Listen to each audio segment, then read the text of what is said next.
fog clung to the Kentucky hills the morning the boy first heard the whispers, thin, rattling murmurs that seemed to rise from the earth itself.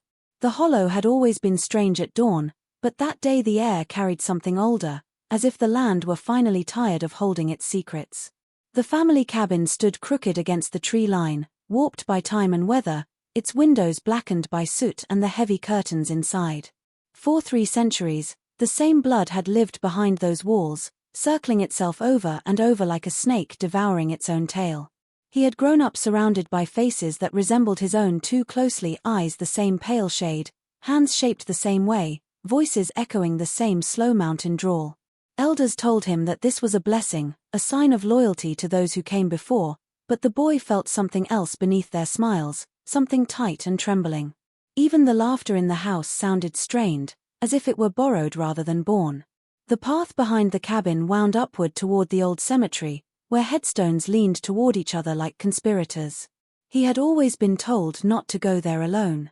They said the dead did not rest easily, that their memories wandered the hollow at night, searching for anyone who dared break the ancient promise.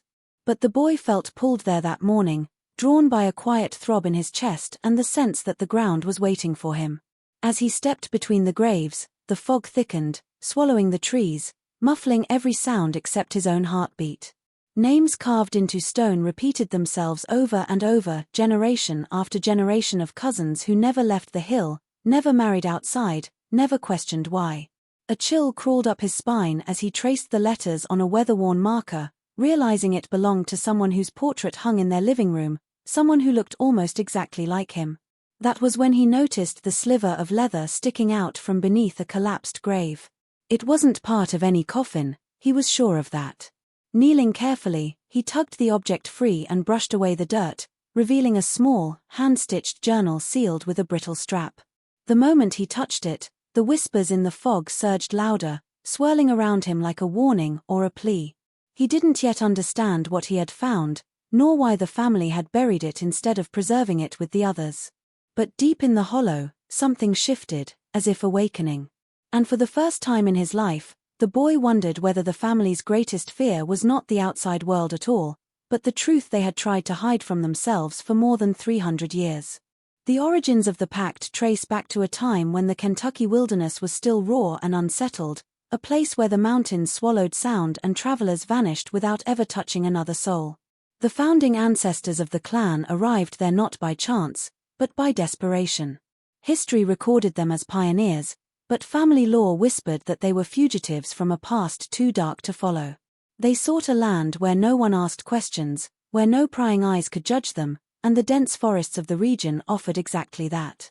In those early years, they lived in constant fear that the outside world would find them, expose them, or take away the fragile safety they had begun to build.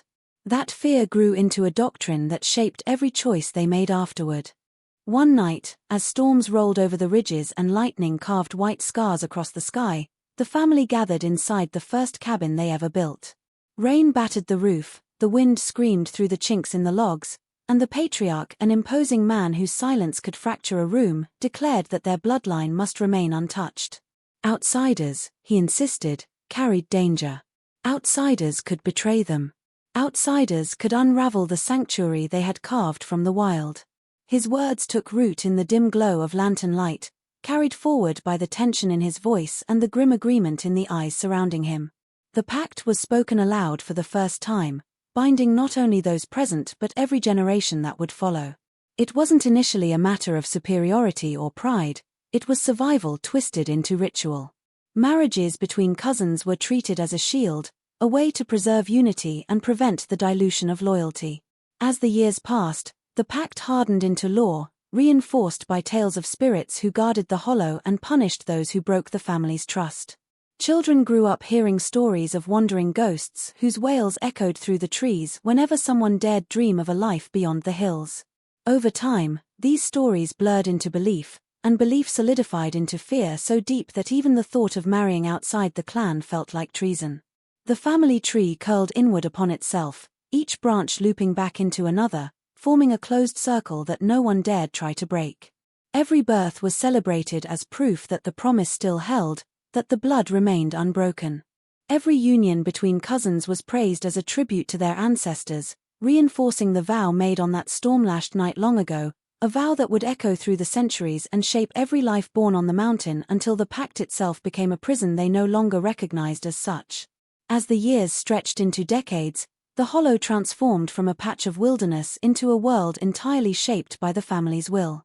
What began as a cluster of rough-hewn cabins gradually evolved into a closed system of routines, traditions, and boundaries that no one dared to cross. Outsiders occasionally wandered close, drawn by curiosity or the faint promise of settlement, but each time the family responded with an unspoken unity that made the hills feel hostile to anyone not born within them. They did not need threats or violence. The sheer intensity of their silence, the way they appeared out of the trees without explanation, was often enough to send travelers turning back down the mountain path. Word spread slowly through neighboring towns that the hollow was a place best left alone, and the isolation the family craved began to take hold.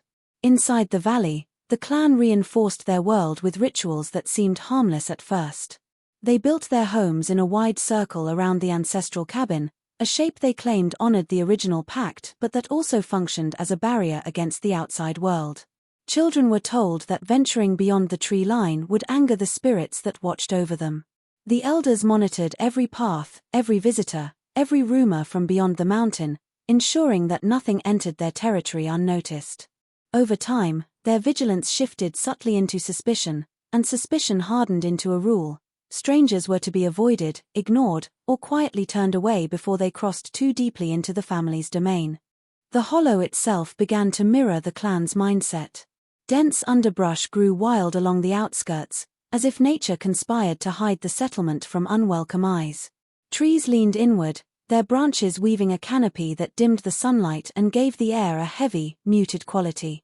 Even the animals behaved differently, skittish and alert, as though they sensed the strange energy that radiated from the land. Roads that once led toward neighboring farms slowly disappeared beneath moss and fallen branches, unused and forgotten. What remained were narrow trails only the family could navigate, winding paths known more by instinct than memory. Inside the circle of cabins, life settled into a predictable rhythm.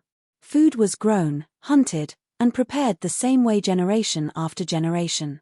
Stories were repeated until they became absolute truth. The elders' decisions went unquestioned, their authority woven into every aspect of daily life. What started as a choice to withdraw, to protect themselves, gradually morphed into a system where individuality was swallowed by tradition. The hill was no longer simply a place they lived, it became a fortress shaped by fear, pride, and the unyielding belief that the world beyond the mountains existed only to destroy what they had built, making the family cling even tighter to the rules that kept them confined within their own walls. In the early years, the family rarely spoke of the oddities that appeared among the children, brushing them off as quirks or coincidences born from hard mountain living. But as the generations continued to loop back into one another, subtle differences began to emerge, patterns that whispered of something deeper than mere chance. The first signs were small enough to ignore: an unusual pallor in the skin, a faint tremor in the hands, eyes that seemed too light for parents who shared the same dark features. Elders would claim these were marks of strength, proof that the bloodline was becoming more pure, but the younger ones felt a quiet unease as they noticed how each new child seemed to carry a slightly more pronounced version of the same traits. Over time, these physical markers evolved into symbols within the family, spoken about in hushed tones and regarded as sacred signs. A child born with sharp, ice-colored eyes was said to be blessed by the ancestors. One whose fingers curled oddly or whose gait carried an unusual sway was believed to have a touch of the old blood, a phrase that hovered between reverence and fear. The clan treated these traits as though they were gifts, omens that kept the family tied to its origins, but beneath the surface, an anxiety festered that no one dared voice. The elders insisted that these differences were proof the pact was working, that their unity was not just spiritual but physical, manifesting in ways that outsiders would never understand. Outside the hollow, however, people noticed. Uneasy glances were exchanged whenever a family member ventured into town for supplies. Children who accompanied their parents were stared at in silence, their unusual features becoming the source of rumors that spread through the valley like wildfire. Some townsfolk claimed they saw the mountain children moving strangely, their voices carrying a faint echo that didn't seem natural. Others whispered that the clan was cursed, paying a price for keeping themselves so tightly bound. Whether the stories were exaggerations or rooted in uneasy truth, they grew with each passing decade, feeding the growing distance between the family and the world beyond the hills. Inside the hollow, the family clung even more tightly to their beliefs, using the whispers from town as fuel for their isolation. They declared that the outside world feared what it could not understand, that their physical differences were marks of a chosen lineage rather than warnings of something unraveling beneath the surface. Children were raised to view their unusual traits as badges of honor, tokens of loyalty to the pact that had shaped their existence. But as more generations passed and the marks appeared stronger, lingering longer, and affecting not just appearances but behaviors, even the bravest members of the clan began to wonder if the traits were truly signs of blessing or silent evidence of a legacy slowly turning against them. The disappearance of the census man became the first story the children of the Hollow were warned about, a tale delivered in low voices around the hearth long before they were old enough to understand that it was rooted in truth. He had arrived during one of those rare years when the government insisted on mapping even the most remote corners of Kentucky. At the time, the family had kept to themselves for generations, but they knew sooner or later someone would wander up the narrow trail with questions they did not want to answer. The census man was polite, persistent, and far too observant for the clan's comfort.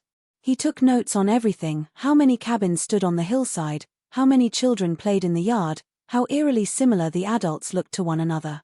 Each detail he wrote tightened the air around him, though he remained blissfully unaware of the tension building in every gaze that followed him from house to house. He asked simple questions, but even the simplest inquiries felt dangerous to the family. Names, ages, relationships, these were the very things they had spent generations obscuring. The elders exchanged uneasy glances as he recorded line after line, filling page after page with information they had never allowed outsiders to collect.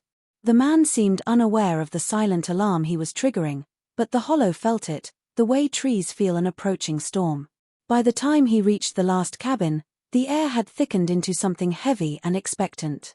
Some family members watched from their doorways, others from the edge of the woods, but all of them shared the same thought: if he carried those records back down the mountain, their world would no longer be hidden. When he failed to return to town that evening, the townspeople assumed the mountain trail had proved too dangerous in the dark.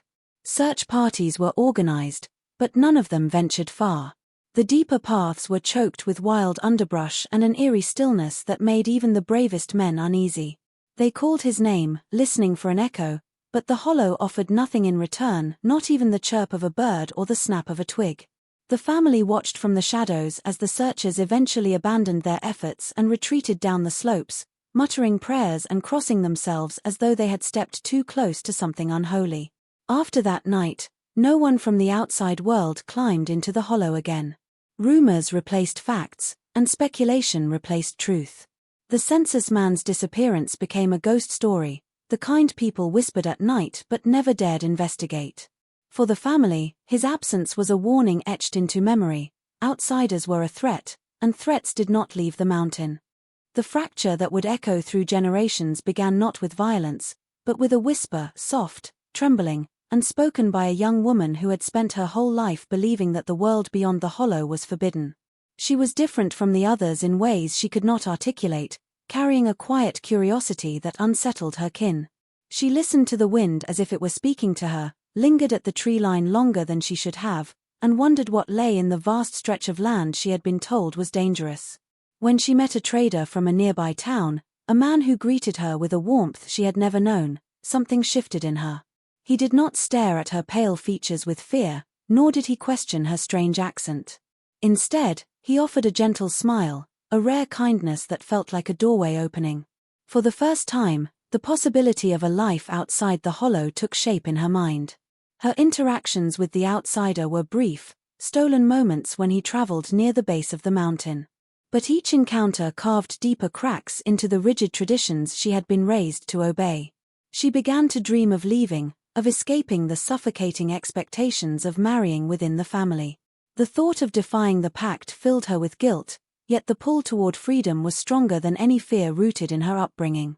When her family learned of the man through a careless conversation overheard in town, their response was swift and unforgiving. The elders convened a meeting in the ancestral cabin, their faces carved with shock and betrayal. To them, her desire to marry an outsider was not merely rebellion, it was an existential threat that could unravel 3 centuries of isolation. The clan divided almost immediately. Some believed she should be punished to preserve the pact, insisting that any break in tradition would curse the family with misfortune. Others, quieter but present, questioned whether the pact had already demanded too much from their bloodline. For the first time, disagreement fractured the hollow. Voices rose, accusations flew, and the mountain air carried a tension that had never been felt before. The young woman became the center of a conflict she never intended to create, her moments of hope now shadowed by the weight of ancestral expectation. The outsider, unaware of the storm he had sparked, returned to the mountain one final time to ask for her hand. What happened afterward remained a story the elders controlled carefully, but those who lived through it remembered a night filled with shouts, lanterns flickering in the dark, and the echo of a choice that would haunt the family long after the last torch was extinguished. The late 1800s brought a shift that even the elders could not ignore, though they tried to cloak it in superstition and pride. For generations, the family had believed their isolation protected them, that the pact kept them strong and unified. But when the illness generation arrived, it came not as a sudden plague but as a slow, creeping change that slipped into the hollow quietly and took root in ways no one could escape.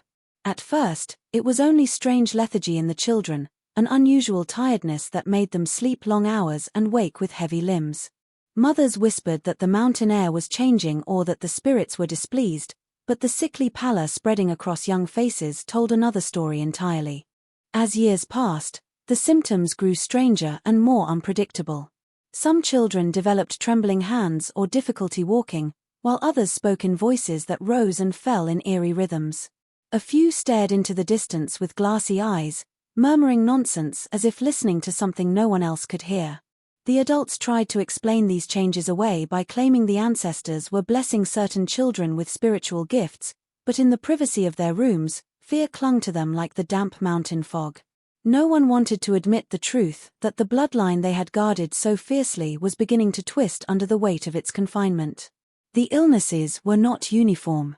Some family members became prone to sudden fits, collapsing without warning, while others experienced moments of confusion that left them wandering the woods with no memory of how they got there. A few grew violent in ways the family had never seen, lashing out during episodes they could not control. The hollow, once filled with the predictable rhythm of daily life, now echoed with unsettling cries in the night and urgent whispers behind closed doors. Parents held their children a little tighter, praying for signs that their lineage had not been damaged beyond repair. Outside the hollow, rumors spread quickly. Townsfolk spoke of mountain ghosts, cursed blood, and eerie figures standing at the edge of the tree line at dusk. Some claimed they saw children with strange gaits or adults whose movements seemed jittery and unnatural. Others believed the family was dabbling in dark rituals, causing sickness to seep into their bones. Whatever the truth, the rumors created a barrier even thicker than the wild underbrush surrounding the hollow, ensuring that no help would come and no outsider would dare investigate. Inside the family, the elders doubled down on tradition, insisting that unity was the only cure. They tightened rules, reinforced rituals, and demanded obedience with a fervor born of desperation. But the more they tried to control the sickness, the more undeniable it became that the generations had reached a breaking point.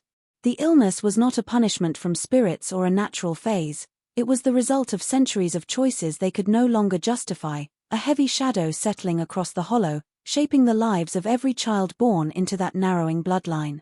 The boy who would one day unravel the hollow's darkest secret was born during the height of the illness generation, yet he showed none of the tremors or strange murmurs that marked the others. From the beginning, he felt out of step with the rhythm of the hollow, carrying a clarity that made the elders uneasy and the other children suspicious. While those around him repeated family stories with unquestioning devotion, he listened with a furrowed brow, sensing cracks beneath the surface of every tale. He noticed how the elders avoided certain dates, how they changed the subject whenever the past came too close, how their eyes darted toward the tree line as if the truth lived somewhere between the shadows of the pines. These observations settled into his mind like seeds, growing quietly but steadily with each passing year. Unlike most children raised in the Hollow, he did not fear the silence of the forest. He wandered its narrow trails with a curiosity that felt inherited from somewhere beyond blood. The trees seemed to whisper to him differently, not with warnings but with invitations. He sensed patterns in the way the wind moved through the branches, in the shift of the soil beneath his feet, in the distant cries that echoed through the hills at night. Where others saw only superstition, he sensed unanswered questions. He began to suspect that the stories told to keep the family obedient were not complete, that important pieces were missing, hidden, or deliberately altered to protect something the elders did not want challenged. Even as he grew older, the boy remained quietly observant, careful not to draw unwanted attention. The elders were quick to shut down any hint of doubt, and he had learned early on that asking the wrong question could earn him a stinging reprimand or days of silent treatment. So instead of speaking openly, he studied everything, the way the adults documented births in coded ledgers, the way the sickest children were kept out of sight, the way older relatives flinched at certain melodies or symbols etched into the oldest cabin walls. Every detail gathered in his mind until they formed a tangled web of half-seen truths. What troubled him most was the growing divide between what he was told and what he sensed. He noticed that the physical marks appearing in each generation were worsening, not strengthening. He noticed the restlessness in the adults, the hushed arguments behind closed doors, the quiet desperation in the eyes of those who understood the implications. He felt, instinctively, that something had gone wrong long before he was born, something the family refused to confront. And though he did not yet know the shape of the truth, he knew with certainty that it lurked somewhere within the Hollow, waiting for someone brave enough or foolish enough to follow the trail of clues the ancestors had tried so hard to bury. The discovery of the journal began on a morning that felt different from any the boy had known, as if the Hollow itself were holding its breath. He had wandered farther than usual, drawn by an uneasy instinct he could neither explain nor ignore. The fog clung low to the earth, wrapping the graves in a damp shroud as he stepped between tilted headstones bearing names repeated endlessly through his family line. He had always sensed that the cemetery held answers the elders refused to speak aloud, but he never expected to find something deliberately hidden beneath layers of earth and time. When he noticed the fragment of leather peeking from the collapsed soil of an old grave, curiosity overpowered caution. Kneeling down, he brushed away dirt until the object revealed itself, a hand-stitched journal sealed with a stiff, cracked strap, its cover darkened with age and moisture. The moment he touched it, the air shifted. A breeze passed through the trees with an almost human sigh, and for a heartbeat he felt as though unseen eyes were watching him. Still, he opened the strap with trembling fingers, revealing pages inked in spidery handwriting that belonged to someone long dead. The dates scrawled in the margins stretched back to the earliest days of the family's settlement. He recognized the name on the first page. It belonged to one of the original founders, a figure the elders often mentioned with reverence but never with detail. The journal felt dangerous in his hands, a relic that should not have surfaced, and yet he sensed immediately that it held the truth the family had spent centuries burying. As he flipped through the brittle pages, the entries told a story starkly different from the legends passed down through the Hollow. The ancestor wrote of fear, not purity, of desperation, not unity. One entry described the first signs of illness in their newborns, long before such symptoms became common. Another spoke of arguments among the founders, some begging to abandon the pact before it twisted the family beyond recognition. There were passages that trailed off abruptly, as if the writer feared the consequences of committing certain memories to paper. The further he read, the more he realized that the family's history had been reshaped over generations, carved into something comforting and false while the darker truths were buried along with the people who had dared question the pact. The boy's heartbeat quickened as the implications settled in. The journal was not just a record, it was a confession, a warning left behind by someone who understood the cost of the vow more clearly than anyone alive. And if the ancestor had tried to hide it, then the elders must have known that the truth was dangerous enough to erase. Holding the fragile pages, he felt a tremor of dread. The past was no longer a distant echo, it was reaching forward through time, forcing him to confront the legacy that had shaped every life in the Hollow, including his own. The confrontation began long before a single word was spoken, simmering beneath the surface as the boy moved through the hollow with the journal hidden beneath his shirt. The weight of it pressed against his ribs like a second heartbeat, reminding him with every step that he now carried a truth powerful enough to shatter the world he'd been raised in. He tried to remain invisible, to avoid the gazes of family members who had spent their entire lives policing silence, but the hollow sensed when its secrets were threatened. The elders watched him more closely. Conversations stopped when he entered a room. The air thickened with suspicion, as if the entire mountain were holding its breath, waiting for the moment everything unraveled. When the elders finally summoned him to the ancestral cabin, he felt the shift in the hollow like a cold wind. The room was dim, lit only by flickering lanterns that cast long shadows across the carved wooden walls. The oldest among them sat in a circle, their faces drawn tight with fear disguised as authority. They did not ask why he was there, they knew. Their eyes flicked to the bulge beneath his shirt, then back to his face, questioning not the journal's existence but his audacity in touching it. He had expected anger. Instead, he found something worse: dread, the kind born from knowing a truth so destructive it could not be allowed to live in daylight. They demanded he hand over the journal, promising it was for the good of the family, insisting he was too young to understand what danger he had unearthed. But their voices carried a trembling edge that betrayed them.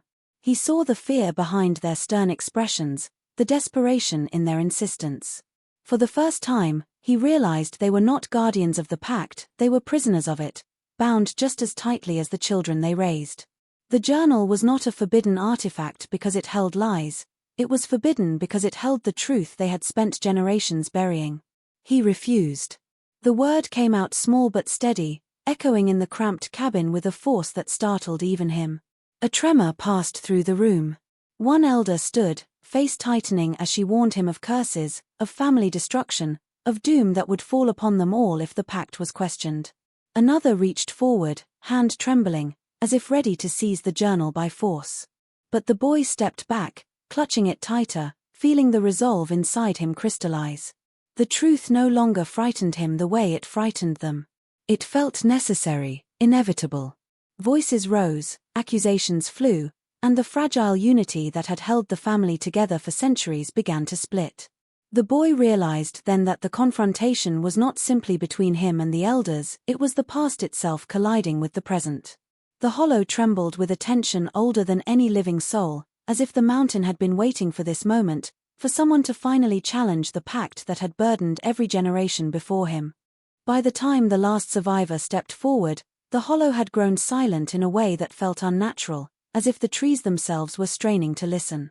Decades had passed since the boy with the journal had confronted the elders, and the family that had once thrived in isolation had dwindled to a single voice, a living repository of centuries of secrets, pain, and unyielding tradition. The survivor's life had been spent watching the mountain close in around them, seeing siblings succumb to illness, observing cousins born with the unmistakable marks of the family pact, and enduring the oppressive weight of rules designed to preserve a lineage that had long since lost its vitality. Now, aged and trembling, they carried the burden of recounting a history that no one else had survived to tell. When they began to speak, the words were slow at first, as though each sentence had been buried beneath layers of memory and fear. They spoke of the original ancestors, of the pact made in a storm-lashed cabin, and of the generations that followed, each one repeating the same choices, bound by fear, pride, and superstition. They detailed the sicknesses that had crept through the family, the unexplained behaviors, the physical deformities, and the quiet terror that had gripped every child born under the pact. Their confession was not just a narrative of events, but a reckoning, a careful threading together of fact and memory, of warnings ignored and lessons learned too late. Every name, every date, every ritual they recalled carried the weight of lives constrained by isolation, a testament to the cost of secrecy. The survivor described the confrontations, the fractures that had emerged when curiosity challenged tradition, and the defiance that had begun to unravel the carefully maintained illusion of unity. They spoke of the journal unearthed by the boy, the truths it contained, and the way its revelations shook the family's foundation. Each account exposed the stark reality behind the stories passed down for centuries. The pact had not created strength, but a prison, one that had grown with each generation, invisible to outsiders but undeniable to those who lived within its shadow. As they continued, it became clear that their own life had been shaped as much by the fear of the past as by the dictates of the present. They revealed the rituals that had once seemed protective but had become suffocating, the silences that had once felt respectful but had grown oppressive, and the traditions meant to preserve the family that had instead amplified its isolation. Their voice quavered as they recounted the hidden suffering, the children who had been lost, the elders who had wielded authority like chains, and the generations that had never glimpsed the world beyond the mountains. In the telling, the survivor exposed not only the horrors endured but the persistent resilience of a lineage that had survived by secrecy, obedience, and an unspoken acknowledgement of the darkness that lay at the heart of the hollow.